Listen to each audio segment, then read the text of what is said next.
So, welcome to episode 2. I'm Ron Allen. And I'm Julie Allen. Thank you for joining us today and being part of the conversation. This is the second episode for the StoryMakerU show. But the goal of this show is really to connect with you, our customers and our clients, and to be able to have a conversation and share topics that we discuss a lot in the work that we do with our clients. We really help people live out the best version of themselves and to tell a story about their life and to make their stories and their lives better and greater and to help them live out their dreams. So thank you for joining us. And today for this show, we're going to talk about how to discover your purpose. We did do a show earlier that you can watch if you missed this one on the benefits of knowing your purpose. And so this is also going to be a podcast that we're going to be pushing out there in the next few days as well. So thanks again. So with all the coronavirus, we've basically taken a lot of our life coaching practice and just kind of put it online right now. So we actually do have a video series on YouTube as well that Julie did, a 3-part on from, benefits of knowing your purpose to identifying what it is and basically just living out that purpose. So coming back to this, let's go ahead and dive in. How do we discover our purpose? So this is a question that we have a lot of clients that come to us and want to know about that. And it's really a great place to start if you're wanting to design your life, or if you're wanting to make a career change, or just wanting to reassess where you are with your career. This is a great place to start. And there's a lot of ways to go about doing that. And it's not likely, some people have the benefit of having an experience where God just comes down and says, Moses, you're going to lead my people out of Egypt to Israel. Or Mother Teresa, you are going to serve the poor in India. But that doesn't really happen all that much anymore today. But if that has happened to you, though, please let us know. We'd love to interview you for the show as well. Yes, we would love to meet you and shake your hand if that has happened to you. We actually had a project last year before, where someone actually wrote a letter to God, and he kind of basically manifests a lot of stuff too, but that's a slightly different thing. You'll probably hear about him later. Yeah, well, we're going to ask him if we can do an interview with him actually for one of our shows here. But yeah, so if you're not likely going to have that experience. I'm not going to tell you it will never happen, but it's not likely, right? So how do the rest of us figure out what our purpose is? Well, we do have a lot of clues, and that's all we can go off. And there's a lot of clues and places we can go to find what those might be. And one of them is just looking, starting with the nature versus nurture part of our lives, right? And nature meaning, how are you born and how are you designed? What comes natural to you in this world, and what comes easy for you, right? And starting to look at that in terms of your natural gifts and your natural abilities, what you really excel at, and learning more about that. I mean, sometimes we don't really know that what we're really good at is a natural gift compared to other people. We might think, well, they can do that too. Like, isn't everyone good at talking on the phone to people? Like, isn't that easy for everyone? No, it's probably not, right? So just being able to differentiate between how you stand out and your capabilities versus other people, and knowing what that is. So just even interviewing and asking people, like, what is special about me? What is unique about me? What stands out in terms of what am I really good at? And that sort of conversation, that question might lead to some feedback you might consider negative, but no, take this all as positive. It's kind of like, if you're doing a certain job, but you say, okay, how would you define me in one word? We actually did this around the dinner table one night. It's like, go around each person, say one word that would describe the other person. And I think the one that Julie gave to me was more playful. Yeah. And I think the one I gave for Julie was it loyal? Faithful or loyal. You've gone back and forth between the two. But basically, she has great alignment with her friends. She loves connecting with people. I mean, she's still in touch with friends from grade school. And it's that sort of loyalty, it's that bond that I think, makes you a great life coach. Mm-hmm. You enjoy the connection with people. Right. In terms of my natural gifts, I think I am very interested in people. And I did study psychology in college. It was one of my minors that I did. And so, yeah, I that's, even as a child, I used to be interested in how people thought and why they made decisions they made, or their habits that they had. So yeah, that would be a natural gift that I have. Now that one's an obvious one. I think that a lot of people know who are starting out and wondering about what they should do in life. That one, they normally go down that road. The other side of that is looking at the nurturing side, which is kind of like the growth mindset idea of I can learn skills, I can develop skills. And yeah, so that's another way to look at it, is this, what skills have you developed up to now? What are you an expert in? What would you like to become an expert in? What skills would you like to develop? What areas of subject areas are interesting to you that you would like to pursue more and learn more about? So that is another idea, is thinking about, what do you want to learn? Yeah. And it's all those little interest areas. It's kind of like, I know some people that read like, a journal on psychology or something like that, and then they come across a little research thing, and then 2 hours later they get into the flow, and you just realize that I just spent 2 hours researching the subject. I didn't feel tired, I didn't feel impatient, I actually learned a lot. So you can settle into this flow zone. That's actually a good indicator that you're kind of dealing with something that's really close to what your purpose is. True. Yeah. The flow is another area that you can, if there's certain activities that you really get into where you forget about everything else going on around you, you're like living in a very enthusiastic, creative, it's very creative, and your thoughts are very focused, 100% focused on the activity that you're doing, and you're really enjoying it, then that's likely that is an area to think about. A lot of times that would be a passion area, right? That you might have. And let me just kind of throw in a very real world, very recent sample. So number one, welcome YouTube. You're now working. But see, that's one of my areas that I identified actually pretty early on the purpose area, was that I enjoy essentially helping, protecting people. And kind of with that was like when I was in high school, college, I worked as a lifeguard. That's keeping people safe. When my first real job out of college, I was doing some engineering work, working on some really cool projects.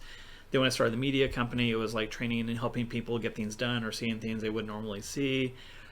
Fast forward to contracting at Boeing, working on systems, devices that keep people safe, both in the military and the commercial world, to even I had a job at Microsoft where we were working on cybersecurity, keeping people safe online. So a good idea for me that actually shows it was kind of my passion area is troubleshooting the YouTube stream right now, and I was not stressed over it. I'm like, this is actually kind of fun juggling these at the same time. Yeah. Right. And one of the areas he mentioned a lot is security, related to security and saving people or helping people and fixing things on the spot and stuff like that. He is really good at that, which is one of the things that I like about him.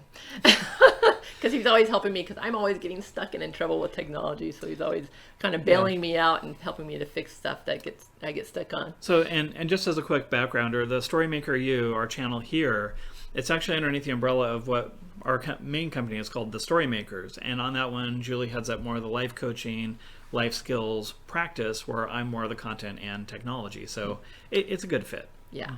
And we'll kind of touch on that in a little bit too, about how everything, keep things in balance. So yeah, it's a nice balance. So we talked a little bit about passion, which was another one. And people get kind of hung up on this word sometimes. They have different ideas of what that means, and it's not something where it's just something that happens instantaneously, like lightning strikes, or like a passionate kiss might occur or something like that, right?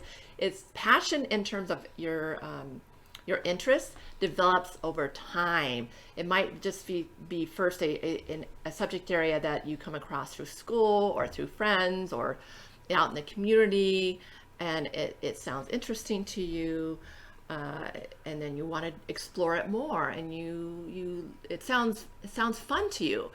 You'd like to play in that area more, and then it could be something like photography, right? And going, wow, I like this idea of capturing pictures and being creative and do it's fun to me. So taking that, pursuing that more, and actually listening to that interest and pursuing it more. So passion is something that after playing in a subject area long enough, you develop a passion for it and you go, this is something I really enjoy. I love this. I want to keep this going. And just giving yourself the opportunity and the permission to actually pursue these types of interests so that you can get them to a level where they are passionate for you.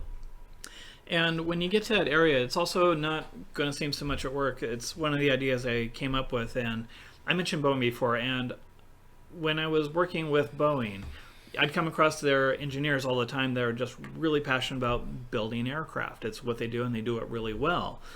And talking to one of these guys, it's like, well, what do you do in your free time? It's like, oh, I'm a commercial pilot on this online simulator. There's this whole network where people fly virtually, and just like you would in the real world. And it's like, oh, what do you read or watch for fun? It's like, oh, I watch documentaries on like aircraft of World War II, or I read books about like designers over time. And it's kind of like, how did Lockheed Martin start up? Well, there were two guys that worked together and built stuff. So even his hobbies and downtime, he was still immersed in aerospace. It was great to see that. So his entertainment, his fun, his video games, they all reflected that. So he was definitely working in the area he was supposed to. Yeah, and I always often wonder about people like that and what they did as a child, and that kind of brings me back to this notion of the inner child and going back and looking and thinking about what your life was like in your childhood and going, what was I interested in then? What did I like doing? What did I like playing? How did I spend my free time? And that kind of goes back to the idea of nature, right? And that's when you're naturally kind of flowing with day to day and gravitating and being magnetizing to certain things that are of interest to you, without having too much influence or conditioning in your life yet at that age. And just thinking about it that way, what were you naturally interested in as a child? And that's likely going to give you some clues too as to what you could do as an adult. And one of those areas for me was I was really interested in playing with Barbies and action figures. I was really interested in people and how they operated, and what their habits were, and how they communicated to each other, and how they learned to understand each other, and these kind of things. So on your Barbies and action figures, did you actually have them have dialogues with each other? Oh, yes. Played out? Okay, that's yeah, great. They had dialogues all the time. They talked. I had voices in my head that would, act them out and stuff like that. So, but yeah, how about you? Well, one of the reasons I connected with this one engineer that well was, what did they do growing up? Well, me personally, I built model airplanes. I built model spaceships. I did the model rocketry, where you get to go, and you also do things where you kind of blow stuff up a little bit sometimes. So you're blowing up your action figures, huh? Well, it's like you make a paper airplane and you attach bottle rockets to it and then light them off and then watch them. It's like a jet-powered paper airplane for about half a second. Right. So then it blows up. But anyway. But I'm pretty sure this guy would have done a very similar thing. And that's kind of what's going to. It's think back to your childhood of what did you enjoy to play with, and you'll find probably a common thread between all the different things that you did.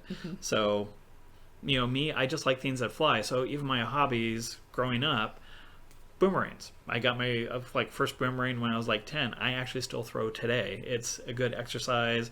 It's just fun to make that work. It's something flight. I got my first bow and arrow set, so I got into archery when I was like 10, 11, 12-ish area, and I was running around in like this big vacant lot and shooting things with an arrow. So it was actually a lot of fun. So, but again, that was all flight, it's all safety, it was fun. This is the playful side I was telling you about. And he actually became, a photographer later on and doing video work. So I could see the natural progression from, being able to play with objects and do fun things with them to carrying that over to the more advanced toys of a camera and a video machine. So well, let me substitute the word toys with tools. Yeah. Because right. It's one of those things where it's kind of like, what are the tools to help you with your purpose, your passion areas? So to me, a camera is simply a tool to help show people other stuff they wouldn't see naturally or a different point of view on whatever. It's kind of like some people think money is a purpose, passion area. It's not. Money is just a tool to help you do other things. So separate the tools from actually what the passion is. So photography as an activity, yes. A camera, no. I'm not going to get into a debate of like which camera's better. And if you're curious, that's a Blackmagic design camera, great company. Not a commercial, not an endorsement, just saying what we use. But it is just a tool that's allowing us to talk to you today about purpose. So that's one of our areas, is we just enjoy helping people. Yeah. So I want to move on to some of the other areas and clues that you can dig up to help you with discovering your purpose. We would love to hear from you, by the way, if you have questions for us, or if you're wanting to share stories or experiences you've had with discovering your purpose and where you are with that. Feel free to leave comments in the chat for both YouTube and Facebook. You can also send them to us later or send us an email. We'd love to hear from you. And the fact that this is episode 2, we don't have a big audience, and there's not a lot of people online right now. So if you leave a comment, it's almost going to be like a private one so that we can talk directly to you. Yeah. So Another area is just doing these. There's a lot of assessments out there you can do, like the Myers-Briggs type indicator, is that what it is? MBTI. And there's other ones out there, enneagrams and these type of things that will help you develop, identify your personality, Strengths Finder, and those are all great too, to identify what your strengths are, your gifts and talents are, or the type of personality you have or person you are, and then that will be something that can give you some insight as well. Right. But those will just kind of get you in the general neighborhood of where you should start exploring also. So if you look at the letters, it's like on the Myers-Briggs as an example, ENTJ, I disagree with one of those letters. You were INPF? INJ. Whatever the letters are. I'm the J one. I am JF, or something like that. The point is, though, once you have those personality types, it's kind of like, I know her, so our conversations, I can kind of talk to that personality type. If I'm talking to someone else, then I might communicate a little bit differently. But again, it's just a neighborhood of, this is what you kind of think. Mine is very much about data. Show me the data. My feelings, I can separate out what's good for the group, what the data shows. I'll go that direction. So that's why one thing's like, especially like this is cybersecurity and fraud detection stuff I did, on previous contracts.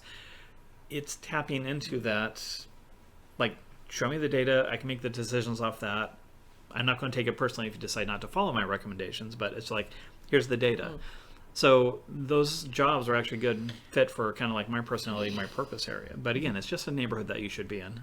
Yeah. I mean, even just the general ones, like, are you an introvert or extrovert? And just, asking yourself that in terms of how that would apply to your purpose as well. Those are really helpful in giving you clues. Some of the other ones would be some really big ones I wanted to point out too, that people don't always think about, are really turning points in life that you might have, big events that occur that kind of shift the way you think about yourself, and then also possibly giving you some lessons learned that make you process where you are today and think about what did you learn from an experience, whether it be a negative experience or even a positive experience that you might have had in your life. And that oftentimes can really be one of the things that pushed you into a certain purpose, driven life in a certain area.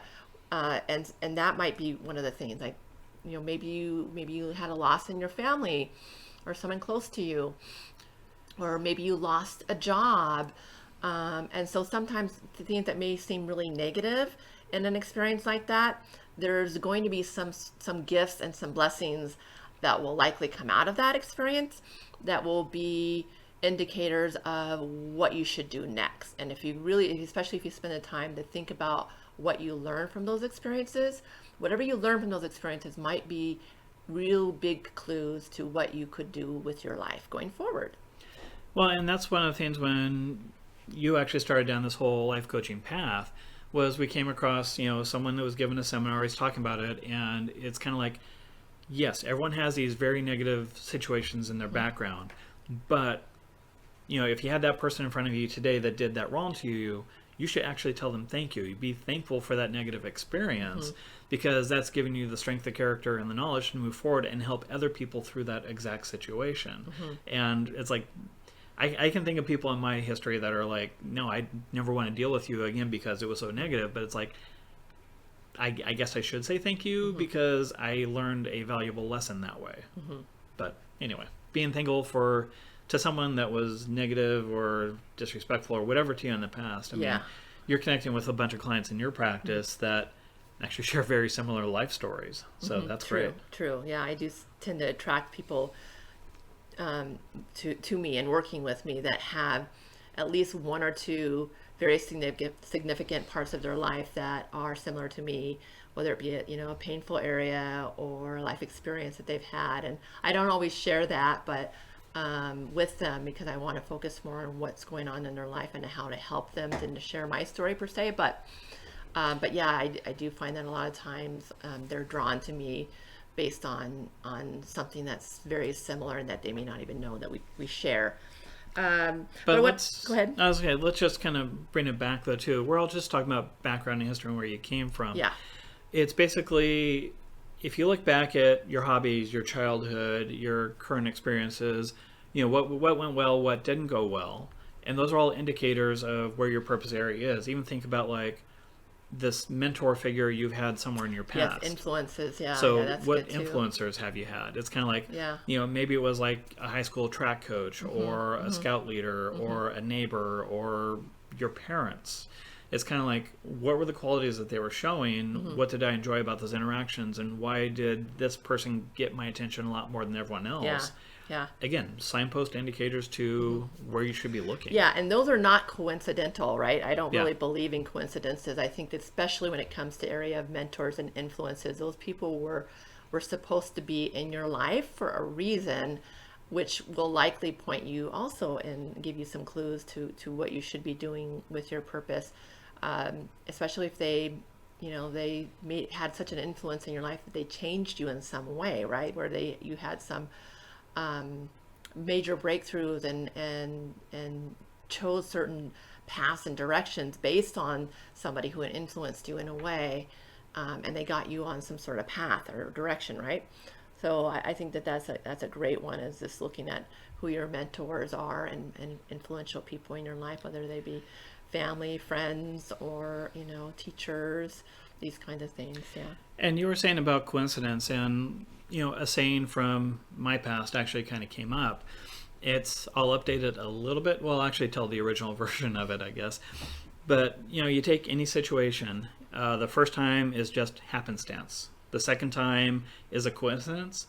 The third time is enemy action. So it's intentional. If you keep getting these contact points with the same person, it's not a coincidence. You have to engage somehow with that person. Right. Then you have to take some sort of action, I think is what in this regard. In the military is a little different, but don't attack. But in this regard, I think it's just, that means that you need to take some action based on those experiences. That's like, a wake up call. But I think that's just because sometimes we don't listen to the first one. But if you are one who listens well to your intuition and your inner wisdom that your inner voice will bring you, then you're likely to be better in touch with what you need to do too, and what your purpose is. And that's another thing, is just being able to get to a calm place on a regular basis where you're actually listening to your inner wisdom and trying to understand what, based on all these clues, after these clues kind of come together, like just sitting there going, taking a journal, writing it down, or just thinking about it, going, what are all these hints telling me? What do I feel like I should do next? Versus some people, I do have clients who come to me who are like, I really want you just to tell me what I'm supposed to do, or take some sort of test that's at the end, there's going to be one answer in terms of what I should do for my purpose. Well, that's not how it works, right? That's why we have choices in life. That's why God gives us choices and free will, that we can just choose. We have to have some choices, right? And a lot of these clues, it's wonderful that we have that freedom, that we can go, wow, okay, based on all this information, now I'm going to tap into my intuition and go, what does that mean to me now? What should be the outcome or the output, right? What should be my cause, my mission, my vision based on all this stuff that's happened to my life up to now. Well, and there's like a tool in the business world. And again, we talk about Myers-Briggs and StrengthsFinder, and there's a lot of tools that occur in the business commercial world that you can easily apply to yourself. One thing that just came to mind when you were talking about that is the 5 whys. It's basically lean practice. But essentially, you just keep asking yourself the question, why? So we'd have a customer come to us, or customer, what do you call them? Clients. Sometimes they're customers, sometimes they're clients. Customers are more the content side, so I'm used to saying yeah. customers, where she has clients on the life coaching. Anyway, You're right. Don't go down that road. So we would have a client come to us, and they want help with something. So ask the client, what do you do in your free time? And they might respond, oh, I like binge watch stuff on Netflix, and I like going for a run. Okay, why do you binge watch? It's like, well, then they might say, well, it helps me clear my mind and get rid of the outside noise. Okay, why do you go for a run? Oh, wow, it actually helps me clear out the outside noise and focus on just what I'm doing at the time. Like, okay, why do you need your alone headspace? And whatever the answer to that is, and it's like, okay, why do you do that? And about the time you get to the third or fourth, you're starting to get really close to the core of whatever the issue is that you're dealing with. Or if you apply that to purpose, why do I like aviation? Oh, I like the engineering. I like the art of it. Okay, what is it about the art that appeals to you? Okay, that was a what, not a why. Sorry, but you get the idea. Yeah. No, I mean, I think the idea is just really asking yourself these questions, and if you just drill in. Yeah, just probing questions that you might ask yourself, and just having the why. Why do I do this? Why is this interesting to me? And that's one way to tap into your inner wisdom, is just doing that exercise with yourself, or even engaging a life coach. That's what we do, is we really do help people drill in further and help them with uncovering these clues, or thinking about clues in a different way, and just giving them a different perspective, giving them a sounding board.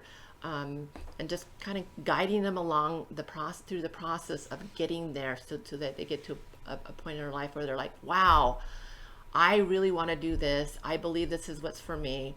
And helping them with their belief. Sometimes even you might think you know what it is, but you're not giving yourself permission to just commit to it and going, I believe in this strong enough to where I am going to fight for it. And I'm going to live my life around this. I'm going to commit to this.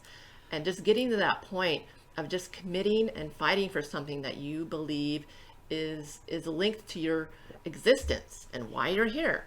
I mean, that's pretty important, right? So, well, actually, I want to say one thing that we touched on the previous episode. I'm actually going to make this real easy for pretty much everyone. It's like, your life's purpose is to help other people. I mean, that's really what it just comes down to. But now it's up to you to figure out, how am I going to help other people, or what people group am I going to help out? It's kind of like, I'm going to do what for this group of people so that they can, accomplish whatever. So, right. Yeah, the ultimate purpose, help other people. Yeah. Run with that and see what tools, what methods, what process you come up with to reinforce that. Yeah, that's really the purpose statement. When you really get it all together, it's nice to be able to just write it down in a statement, and I, what she was describing, which is my purpose is to, and whatever that service or activity is, and I'm going to serve what population, what group of people, and then what's the outcome or the impact you're going to have on that group of people, and being able to write that out. It's amazing how much clarity can change your life. Just having that clarity in one sentence is really nice to be able to get to that point. Well, let me add on to that, where you said it kind of jokingly, once you write out that sentence, actually write out that sentence. Put it someplace that you'll see every single day, whether it's like right next to your coffee maker, it's on your bathroom mirror, it's by the light switch by the door when you head off to work, or whatever like that. Have that written out. Look at it every time you walk by and just reinforce, that is what I'm going to be doing today. That's a really great way to end the show today, is just on that call to action. which is to do that. Write down your purpose statement. Take the time to look at the clues, you know, in your life. And there might be others that we didn't talk about today that you think are clues as to why you're here and what's your purpose, what your purpose might be. Again, you can have more than one purpose in life. I wanted to just emphasize that. And you might have different purposes at different points in your life and different times in your life. We talked about that a little bit more in the last show, but I wanted to bring that up one more time. And yeah, just write down your purpose statement. What service are you going to provide, and who are you going to serve, and what's the impact you're going to have on them? And we'd love to actually see if you have one. We'd love it if you could share it with us and put it in the chat for Facebook or YouTube, and just get it out there, right? And that will help with your commitment. Just, you know, your accountability around it, just sharing it with other people so that you're not hiding it and just keeping it to yourself, because the more you share it with other people, the more committed you're going to feel and have it come to life, right? Now it's all of a sudden it's part of your life, and it is your life, right? As you begin to get to that point. And for a lot of people, that's going to be actually a very personal thing. So if you don't want to put it in comments where everyone can see it, if you go to our website, just thestorymakers.net, drop us a note there. We'd love to see it. Or if you have a question on something you want to see in a future episode, let us know. And if you need help going through this process, we do coaching in this area, and we help people with their careers and life. And one of the main areas is discovering your purpose and helping you figure that out, and figuring out maybe a transition in your career or life you're going through. So we'd love to help you if you're looking for a coach in this area as well. So I think that's kind of it. So we know how many people are online on both Facebook and YouTube. Let's see if we can get some likes on equaling that number. Yeah, that'd be great. If you did enjoy this and you did get some benefit from this and value, if you could just let us know and leave a like or a subscribe or a follow, something like that. We'd love to hear from you either way. Well, thanks again for joining us, and we will be doing this show about twice a month. We'll be posting it on our social media, so go ahead and that's another reason to follow us, so that you can see when the next shows will be coming up. Take care for now. Right. Bye-bye. Bye.